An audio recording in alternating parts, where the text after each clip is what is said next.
आणखी एक मोठी बातमी, ज्यांनी बंडखोरी केली त्यांच्यावरती कारवाई होणार असल्याचं गिरीश महाजन यांनी म्हटलंय। तीनही पक्षांच्या प्रमुखांच्या समन्वयानं जागा वाटप झालं असं गिरीश महाजन म्हणाले।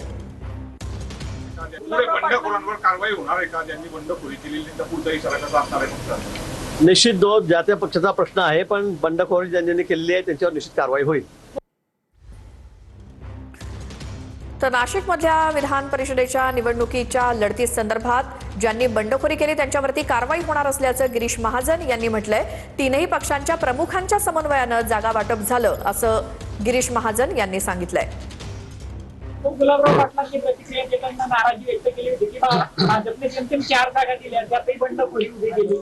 आता तो विषय मला वाटतं वरिष्ठ पातळीवरचा आहे, तो की माझा विषय नाही। कोणी किती जागा घेतो दिल्लीपर्यंत विषय गेलेला होता, आपल्याला माहित आहे। तिथून तो निर्णय झालेला आहे आणि एक मताने हा निर्णय झालेला, सगळ्यांच्या तिघा पक्षांच्या अध्यक्षांच्या प्रमुखांच्या एक मताने हा निर्णय झालेला आहे। त्यावर आता न बोलले